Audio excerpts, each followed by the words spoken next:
की एकादशी का व्रत कैसे करें। अमल की एकादशी के दिन सुबह जल्दी उठकर ब्रह्म मुहूर्त में स्नान करें और साफ सुथरे वस्त्र पहने भगवान विष्णु जी का ध्यान करें और व्रत का संकल्प लें। अब भगवान विष्णु को पंचामृत फूलों की माला, धूप, रोली, चंदन, अक्षत और फूल आदि समर्पित कर उनकी पूरे विधि विधान से पूजा करें। अमल की एकादशी का महत्व। अमल की एकादशी का व्रत शास्त्रों में अत्यधिक शुभ माना जाता है, क्योंकि ऐसा कहा जाता है कि इस दिन का उपवास रखने से सौभाग्य, समृद्धि और खुशी की प्राप्ति होती है।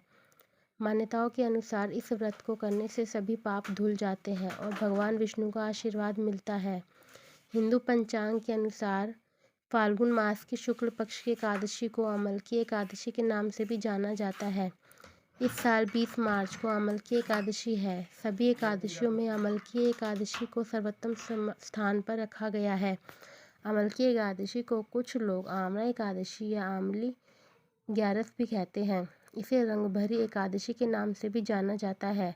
इस दिन व्रत रखा जाता है और जगत के पालनहार श्री हरि विष्णु के साथ आंवले के पेड़ की पूजा की जाती है। कहा जाता है कि आंवले का पेड़ भगवान विष्णु को अत्यंत प्रिय है। इस दिन पूजा के दौरान अमल की एकादशी की व्रत कथा पढ़ने का विधान है। इससे भगवान विष्णु शीघ्र प्रसन्न होते हैं। ऐसे में चलिए जानते हैं एक अमल की एकादशी की व्रत कथा के बारे में।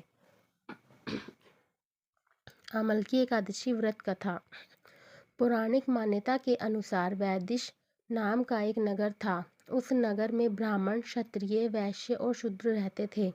वहाँ रहने वाले सभी नगरवासी विष्णु भक्त थे और वहाँ कोई भी नास्तिक नहीं था। उसके राजा का नाम था चैत्ररथ। राजा चैत्ररथ विद्वान थे और वह बहुत धार्मिक थे। उनके नगर में कोई भी व्यक्ति दरिद्र नहीं था। नगर में रहने वाला हर शख्स एकादशी का व्रत करता था। एक बार फाल्गुन महीने में अमल की एकादशी आई। सभी नगरवासी और राजा ने यह व्रत किया और मंदिर जाकर आंवले की पूजा की और वहीं पर यह व्रत किया और मंदिर जाकर आंवले की पूजा की और वहीं पर रात्रि जागरण किया।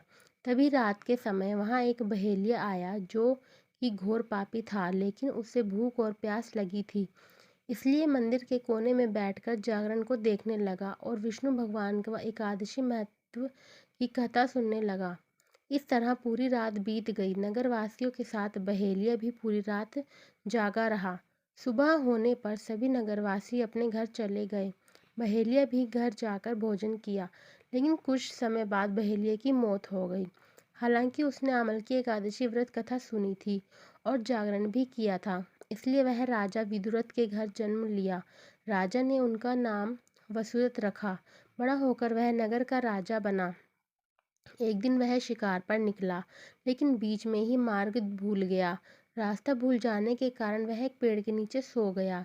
थोड़ी देर बाद वही म्लेच्छ आ गए और राजा को अकेला देखकर उसे मारने की योजना बनाने लगे। उन्होंने कहा कि इसी राजा के कारण उन्हें देश निकाला दिया गया, इसलिए हमें इसे मार देना चाहिए। इस बात से अनजान राजा सोता रहा। म्लेच्छों ने राजा पर हथियार फेंकना शुरू कर दिया, लेकिन उनके शस्त्र राजा पर फूल बनकर गिरने लगे। कुछ देर बाद सभी म्लेच्छ जमीन पर मृत पड़े थे। वहीं जब राजा की नींद खुली तो उसने देखा कि कुछ लोग जमीन पर मृत पड़े हैं। राजा समझ गया कि वह सभी उसे मारने के लिए आए थे, लेकिन किसी ने उन्हें ही मौत की नींद सुला दी। यह देखकर राजा ने कहा कि जंगल में ऐसा कौन है जिसने उसकी जान बचाई है। तभी आकाशवाणी हुई कि हे राजन, भगवान विष्णु ने तुम्हारी जान बचाई है। तुमने पिछले जन्म में अमल की एकादशी व्रत कथा सुनी थी और उसी का फल है कि आज तुम शत्रुओं से घिरे होने के बावजूद जीवित हो। राजा अपने नगर लौटा और सुखी पूर्वक राज करने लगा और धर्म के कार्य करने लगा। इस प्रकार यह कथा समाप्त होती है। श्री हरि विष्णु भगवान की जय। श्रीमन्नारायण नारायण हरे हरे, श्रीमन्नारायण नारायण हरे हरे। अगर आपको हमारी कथा अच्छी लगे तो कृपया लाइक, शेयर एंड सब्सक्राइब जरूर करें। सभी भक्तों को राधे राधे कमेंट में ज़रूर लिखिए। श्री विष्णु भगवान की जय।